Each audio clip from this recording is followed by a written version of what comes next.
This is an overview of the Community Rating System. It was developed for communities that participate in the National Flood Insurance Program and are interested in learning more about the CRS. More information is available at FEMA.gov and crsresources.org. CRS is a flood insurance rating program administered by FEMA, which also runs the National Flood Insurance Program. Communities participate in the National Flood Insurance Program to make federally backed flood insurance available and to be eligible for disaster assistance. Any community that participates in the NFIP can participate in the CRS, and it is a voluntary program. Of the more than 22,500 communities in the NFIP, about 7% have joined the CRS. Though that seems like a small percentage, those communities actually represent 73% of all flood insurance policies. The idea behind CRS is to reduce the premiums in communities where there is better floodplain management, with programs and standards that are above and beyond the minimum requirements of the NFIP. The day-to-day work of the CRS is administered by the Insurance Services Office. Your ISO specialist is the primary person that you work with at the community level if you're interested in joining the program. The CRS program has 3 goals. The first one is to reduce flood damage to insurable property. The NFIP insures buildings from flood damage, so whatever communities can do to reduce the potential for damage, the CRS wants to support it. The second goal addresses the insurance aspects. Communities can help by encouraging more people to have flood insurance, so there's a larger policy base, and also help with the flood data that's used to rate buildings. The third goal is to have a comprehensive floodplain management program at the community level, including protection for buildings, but also for protection of streets, utilities, and natural floodplain functions. Activities are organized under 4 general series of local activities that work toward the 3 goals of CRS. The first is the Public Information Series.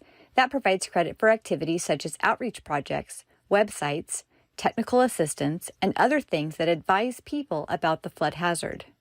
The 400 series provides credit for activities that deal with new development, credit for mapping the floodplain, for keeping parts of the floodplain undeveloped, and higher building standards.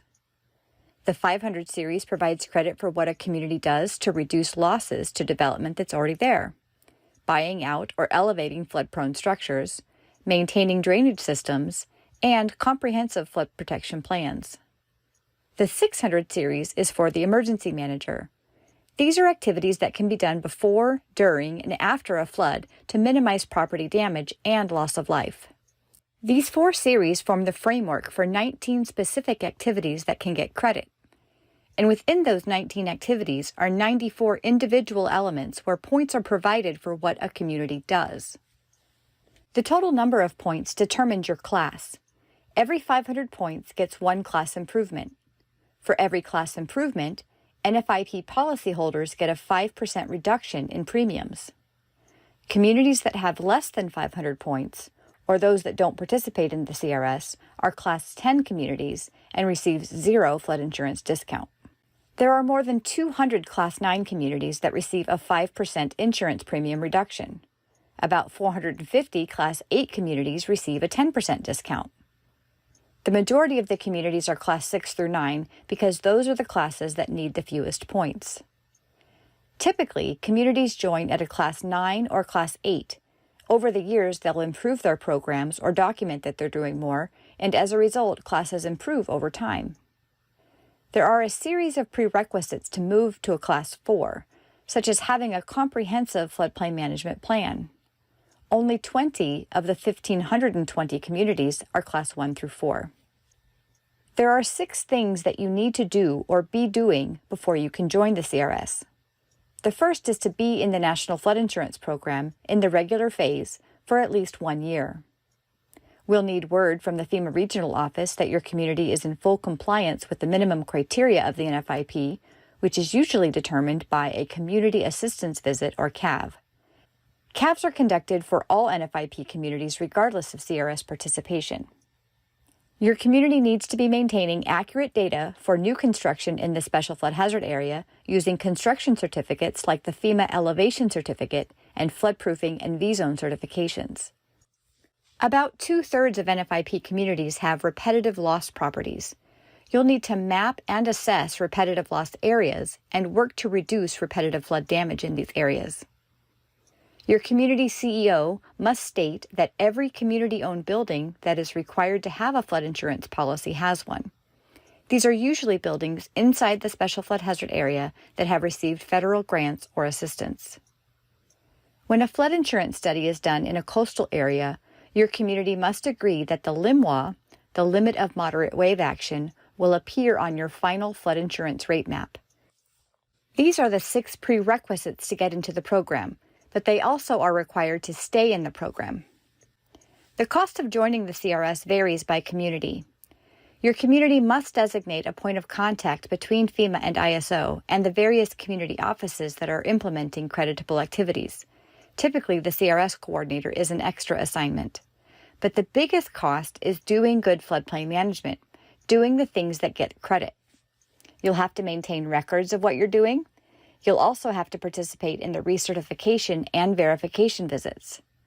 The total cost will depend on your community's level of effort. The number one benefit of the program is that you'll save your residents money. Your ISO specialist and your FEMA regional office can provide details of those potential savings in your community.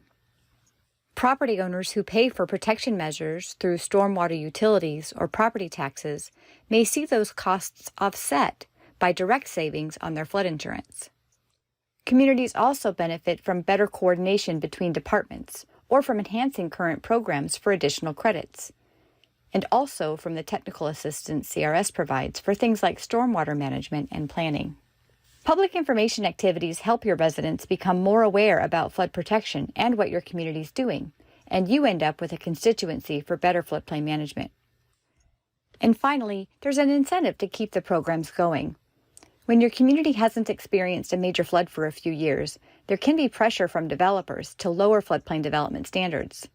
Sometimes people forget the importance of good floodplain management and want to eliminate programs.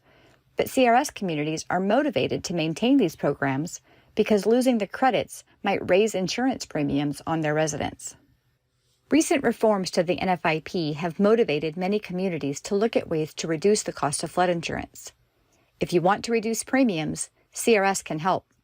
But the most effective way to save residents money is to encourage elevation and relocation of flood-prone structures.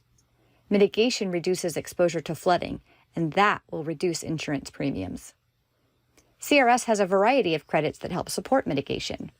Map information programs that tell people about the flood hazard, outreach projects, websites, one-on-one assistance to inform residents about flood insurance, and retrofitting measures.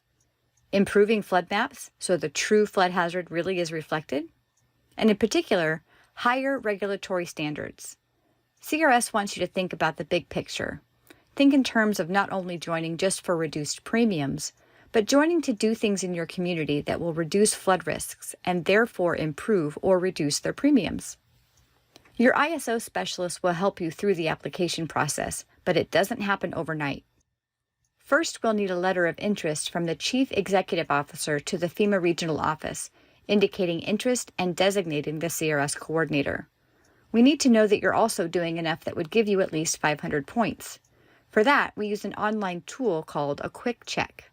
After FEMA completes the CAV, the specialist will visit to identify all the activities you're doing for credit.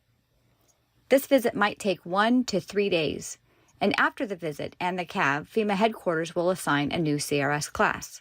This entire process can take anywhere from 6 to 24 months. There's a lot to do and learn about the CRS, and there may be cases where you'd like a little help. We have lots of resources to assist you, but your number one source is your specialist. You can also talk to your FEMA regional office, your state's NFIP coordinator, and you can talk to other CRS communities by participating in one of more than 40 CRS users groups around the country. There are 2 websites with more information about the CRS. FEMA.gov is the official home for information. Here you can get a PDF copy of the manual. You can also find resources like the Quick Check and other forms, and you can get a list of all CRS communities as a PDF or Excel file. The address is fema.gov/community-rating-system. More detailed information, including the CRS manual Application and Quick Check can be found at crsresources.org. Here you can also find information on the individual activities and elements, technical resources, templates, and tools. For training information, including an expanded introduction to the Community Rating System, visit the training section of our website at crsresources.org.